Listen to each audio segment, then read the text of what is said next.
Bismillah ar-Rahman ar-Rahim. We are all encouraged to frequently recite and purify our hearts with the beautiful words of the Almighty Allah subhanahu wa ta'ala in the Holy Quran. What we need to keep in mind though is that there are 15 places in the Holy Quran where we find the sajda, prostration sign, only 4 of which are obligatory, wajib, and the rest are recommended. The chapters containing these 4 ayat are known as Surah Al-Azaim. Here are some questions you may have on this. Which verses are they? Number 1, Surah Al-Sajda, chapter 32, verse number 15. Number 2, Surah Fussilat, chapter 41, verse 37. Number 3, Surah Al-Najm, chapter 53, verse 62. And number 4, Surah Al-Alaq, chapter 96, verse 19. It's a good idea to memorize this or have it somewhere handy. When does sajda become obligatory? We have to do a prostration when we recite or voluntarily listen to the entire verse of sajda, such as 32:15. It should be done straight after the ayah has been recited. If we forget, we should do it as soon as we remember. Also, bear in mind that if you're reciting a sajda verse and listening to it at the same time, you need to perform 2 sajdas.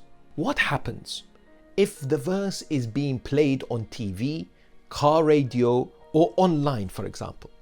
Well, prostration only becomes obligatory if you voluntarily listen to the actual ayah.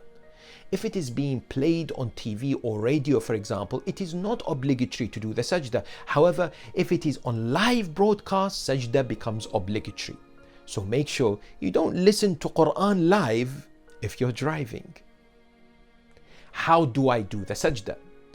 You don't need to have wudu or face the qibla, nor the other conditions such as clothing or hijab, for example, for ladies, that are usually the case for obligatory prayers.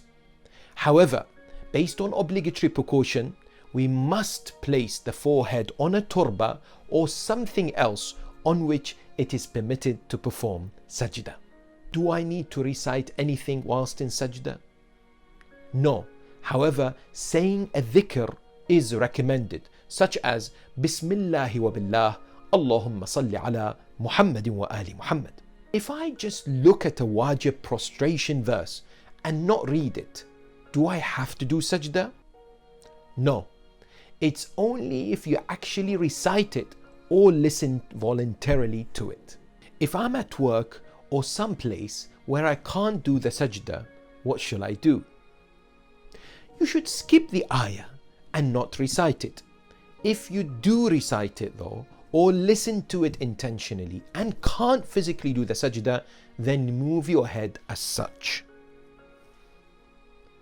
Are there instances where some people must not recite the 4 ayat of sajda? Yes, a lady going through her menstruation, hayd or nifas, and any person in the state of janaba should not recite the 4 ayat.